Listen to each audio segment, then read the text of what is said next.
Today we're making turmeric and carrot soap.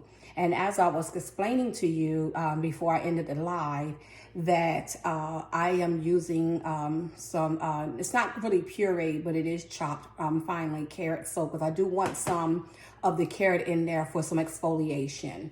But whenever you're using any food that has water content in it, you want to do what is called a water discount, which means is that if your water calls for, let's say, 16 ounces of water, you want to discount the amount of the carrot or whatever you're using that has water, whether you're using carrots or if you're using cucumber, something of the sort that has a high water content in it. Now, carrots don't have a high water content, but you need water to puree even the carrot. I mean, yes, you can get carrot juice from it, and I could have just used carrot juice. That would have worked as well. However, I've chosen to use, instead of just using carrot juice, to use carrot puree. Now, I could have used carrot juice, and but what you want to do whenever you're using any fruit or vegetables, in that case, you want to take that juice and you want to freeze it the night before into an ice cube. And the reason why you want to do that is because that's going to go into your water. And if you don't put it in your water, if you put it in your water without freezing it, the lye is going to burn it. So it's going to be burnt because the lye is going to get so hot that it will burn your food. So the best thing to do is to put it in there as an ice cube, as frozen. That way the lye will gradually melt it. And while it's gradually melting it, it will keep it from burning. So you can soak with almost just about any food you want. I personally wouldn't use any food, but there are certain foods that are medicinal, even in a soap, that you can use. Carrot happens to be one of them, and so is cucumber.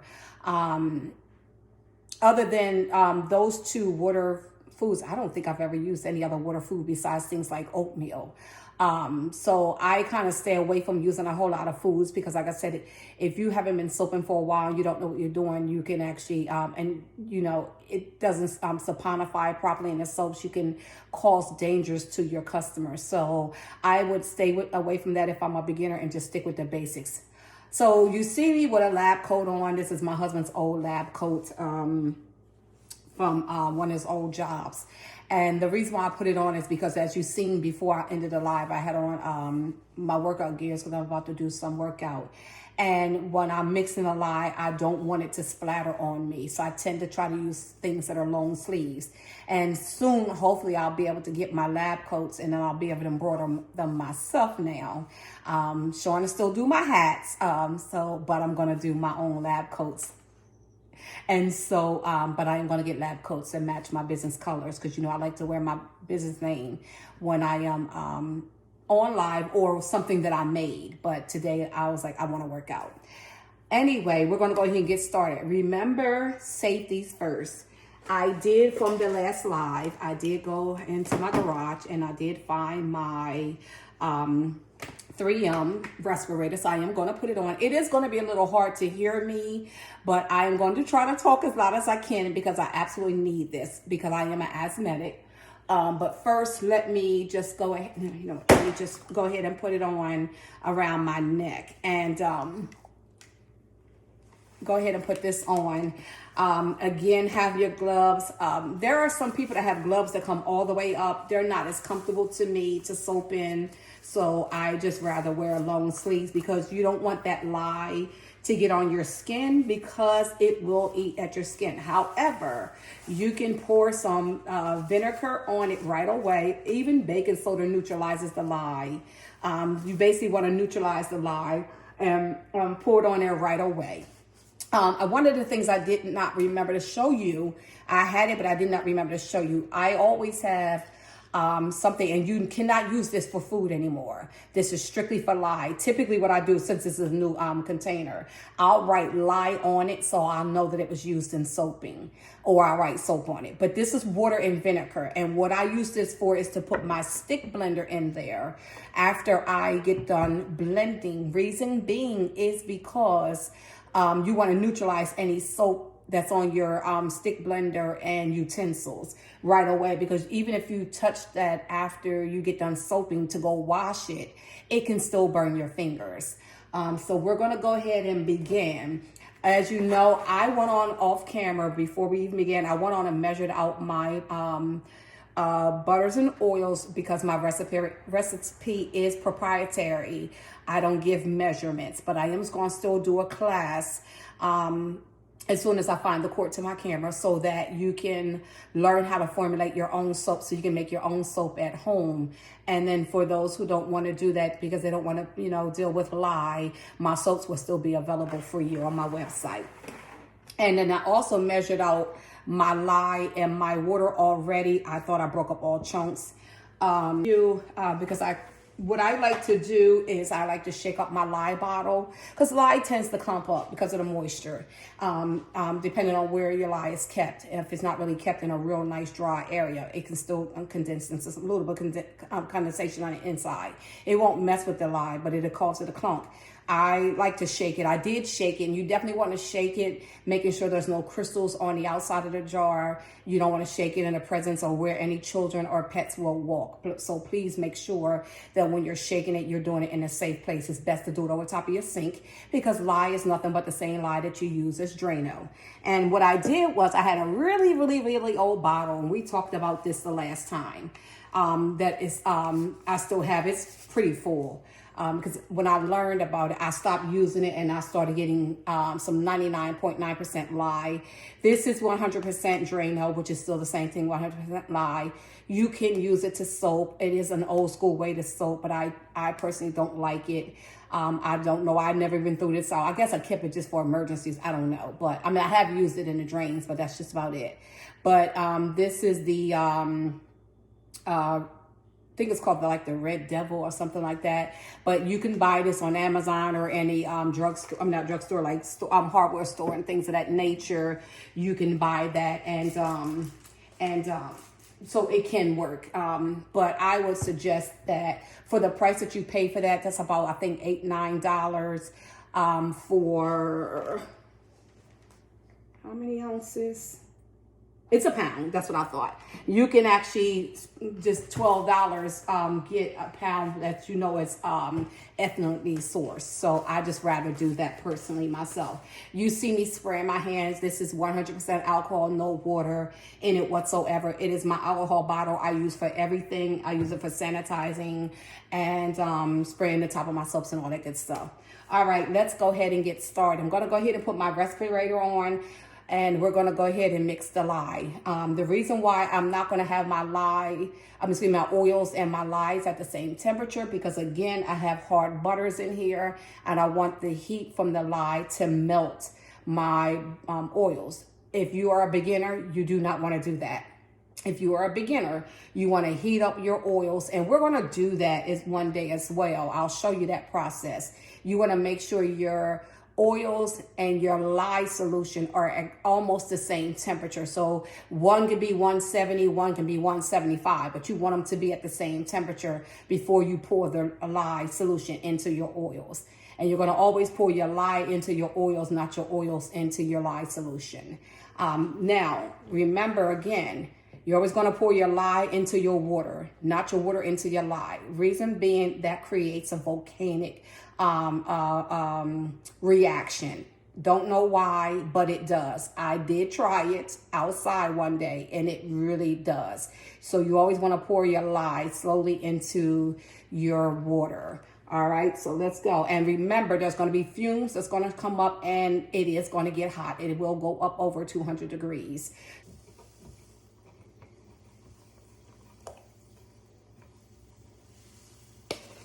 I'm not sure why there's condensation in here and all of my lye is not coming out. I'm not really sure. But you want to get as much of your lye out as possible. because you don't want your recipe to be thrown off. You don't want to not have enough lye in your recipe to saponify your oils. I'm not going to add my salt and sugar today because I found my sodium lactate, and I like to use that more. It is basically the same as using a salt and sugar solution. And so therefore, I'm going to use the sodium lactate today instead of adding the salt and the sugar. And we're going to talk about that a little bit more towards the end of this video. I don't want to be too long because I want to make sure I can upload it to YouTube. So I'm going to go ahead and pour it now because I don't want it to get too cool or too hot. It is mixed because I don't feel any crystals. You want to keep stirring until you no longer feel any crystals. All right. Now, and I am going to end up standing up. So I'm going to go ahead and pour. And again, remember, this is going to be hot. So you want to make sure you have a heat-safe container. And if you look, some of my wood is coming off. And that's another reason why I use strainer, because it's getting old. So I'm not going to put that in the water. I'm going to save that for this, actually, and my stick blender. So again, what you want to do is you want to burp your oils. You're not going to stick blend yet. You just want to melt your butters with the lye. You want to go ahead and make sure you melt all your butters. I am using my lye because of the temperature of the lye to melt my butters. The heat from that. Ordinarily, you would make sure your lye and your butters are the same, your oils and butters are the same temperature. But because I am more of an advanced soaper, I like to use my lye to melt my butters, my hard butters. But if you're new, I would suggest melting them. You don't have to melt your oils or heat up your oils unless you're doing a hot process version of soaping. But you don't necessarily have to. I wouldn't heat up the oils. I would leave the oils at room temperature so that it can bring the temperature down quickly. Also, whenever you're soaping, you definitely want to soap at room temperature. You never want to soap in an area where it's cold or an area where it's above room temperature. The ideal temperature for soaping anywhere that you choose to soap is room temperature. And as you can see, the heat from the lye is melting it. And the reason why you're seeing me stir and not stick blend is because I need every piece to melt. If I stick blend, that means it's going to cool down faster, and those pieces are not going to melt. They're not going to be saponified. And we'll talk about what saponification is when we do our calculation video. When I show you how to formulate, we'll talk more about what it means to saponify. But basically, it just means it's the lye attaching to the oils. So that means those pieces, if I was to stick blend right now, those pieces will not be saponified. That means the lye will not stick to them, and they will possibly not even melt and be clumpy even in the middle of the soap, and I would have to pick them out. But that means now I would have more what is called a lye heavy soap, because that means I have all this soap in here, but not enough oils. And that's another thing. A lot of people have what is called gelling. If you remember when I showed you my oatmeal soap, it was the same color all the way through. And it's really not nothing. It's not a bad thing. It's not like that soap has to be thrown out if there's still some gel to it. However, that just simply means that when the person was making their soap, they were stirring in the stirring process because they was rushing and they wasn't patient, that they had some gelling because either their oils didn't saponify and they didn't come to trace before they poured their soap. So their soap is still saponifying. So they have a bunch of gel. It'll look jelly on it in the middle of the soap. You'll be able to see it on the ends. So it's still a small piece there. And as you can see, I'm going back and forth in two different directions. just to make sure this melts. But I do still have a small piece, and until that small piece melts, I will not stick blend. See, that means there's a little bit of, my stick blender came up a little bit, so that's all that means. That's what made me jump, because it kind of hurt me. Oh, you guys, I cannot believe I forgot my glasses. That is an absolute no-no. Please, no, no, no. Always make sure you have your safety gear on so you will not splatter any soap into your eyes. That is a no-no. Just wanted to add quickly right here, the gelling will continue to saponify as the soap cures during its 4 to 6 weeks. And remember, we're going to keep stick blending until we get to trace.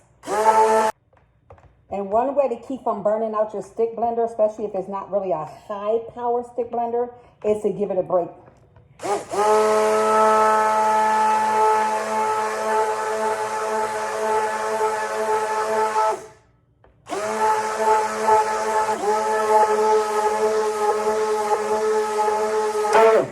Oh, that always scares me. But that's a good place. All right. Let's go ahead and add this carrot. And remember, I discounted my water because I am using 2% carrot. So since I'm using 2% carrot, I discounted my water. And as you can see, I have cut through some of the seams because it took longer this time to come to trace. So I'm going to skip to where I add the carrot and the turmeric. I'm going to have to just put you here. And I'm not adding any colorant. So whatever color is going to be in here, it's just going to be the natural oils. This is one of my soaps that I do not like to color.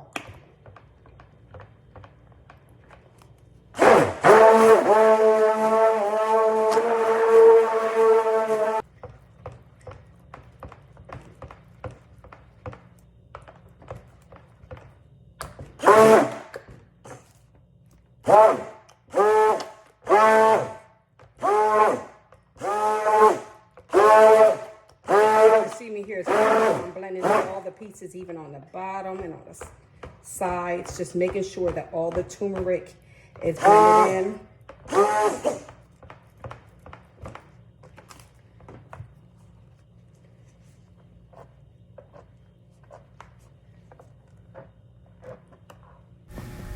And as you can see here, I already added the turmeric to the soap, and I'll continue to stick blend until it gets thick and comes fully to trace. But then I felt like you weren't going to get the full benefits of the turmeric. So I decided not to do the drop swirl. That's just making a part of the batter white, so it's natural color. There we go. So now we can go ahead and pour. And do keep in mind, if someone is using real organic turmeric, it will stain your washcloths, and a little bit of your tub. So you just want to clean your tub out right away. Let's be completely honest. Turmeric will stain, but if it doesn't sit, it will not stain. It will come right out with some soap and water, but you will have to clean your tub or your shower right away. Turmeric is also brightening on the skin. It's very medicinal because you know it adds, it actually adds elasticity and collagen back into your skin. So it's used to brighten it. I don't know if a lot of people know that in Africa, a lot of the women use turmeric soap to brighten their skin. They add certain other additives to it to brighten their skin. It is more of the healthier way to do it. I personally wouldn't use it to brighten it because they use chemicals that are very harsh on the skin. However, that's what they use. I'm going to go ahead and pour this in my extra molds. I don't know why I have this much extra this time, even though because I discounted my turmeric as well as my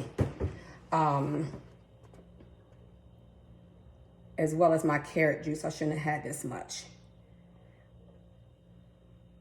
Now, I didn't remember how much my mold held, so I did look it up on the website. So maybe they were wrong on the website because I had extra last time. I really want to use it for soaping because it's kind of broken a little bit. I might take some of that out. So I'll just go ahead and get the rest of it up in there. This may be some samples because I'm going to sign up for the flea market here. If there is enough, then I can sell this. It just will be at a cheaper rate because these two different molds, it's not that you don't price your soap according to the size of the mold. You price your soap according to the ingredients that is in your soap as well as the ounces of your soap. So you just have to know how to price your soap so that, you know, you can make a profit and your labor is worth it as well. But even small soaps can be sold. You just sell them at a cheaper price. Also, I like to have sample soaps because, you know, customers like to smell, sometimes touch and feel. I don't really like the touch and feel portion of it. I'm part of it, but at least they can smell the soap. Like I said, this is an unscented soap because I don't like to scent my oatmeal or my turmeric soap. My charcoal soap, yeah, I think I'm gonna scrape some of that out of there.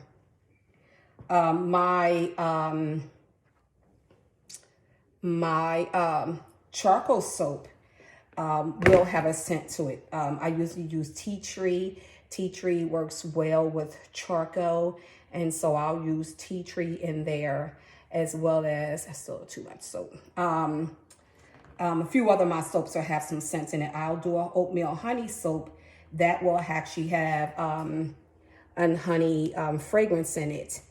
So that one will be scented. So there are a few that I will scent, but most of my medicinal soaps will not have scents in them. Usually my artisan soaps, my decorative soaps are the ones that I usually put the scents in. I usually save those for that.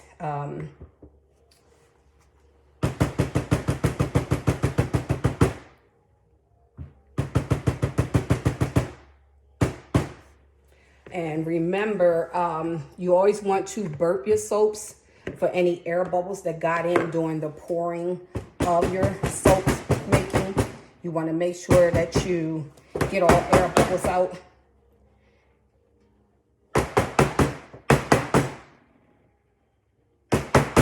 So and then you want to spray it down because you want to keep the soda ash off your soaps. Now, one thing, you cannot have too much alcohol. You cannot have too much alcohol. It will not affect the soap whatsoever because remember, you're neutralizing the soap anyway. That lye that's on top, you're neutralizing, which is also keeping you from having what is called soda ash. Soda ash is not a bad thing. It doesn't mean that you can't use the soap anymore.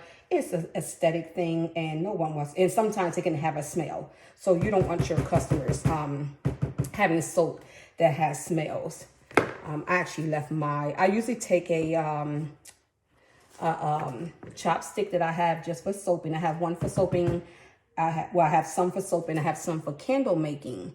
And what I do is I usually go around my soap, but I have to get some more because they came unpacked during the transit of moving. And I really didn't think I was going to get back into soaping, so I didn't buy any more, or even candle making. So I threw those away because I do not want those to be used on my products. So I threw them away. Again, these soaps will be available 4 weeks from today. Reason being that I've taken so long to make it is because I ran out of my main ingredient, which is if you have any questions, please drop them below. I'll be sure to answer them. I'll be glad to answer them. I hope you enjoyed this tutorial. Like I said, if you have any questions, I will answer those questions as soon as I can. Please don't forget to like, subscribe, share this video, turn your notification bells on. I am still trying to reach 500 followers. And don't forget that once I reach 500 followers, I am going to have a drawing. That drawing is going to consist in a gift box that is going to be worth over $80. And so $80 of my actual products. And it is going to include some products from my regular line as well as my babies. If you have some, or if you know someone in need of some, you'll let me know. I don't need any baby stuff, or yes, I do want some baby products as well as men's. So you'll let me know once the winner is chosen whether they want men's or not, men's and babies or not. But that's all for now. I want to send you peace, life, and love, and you have an amazing day.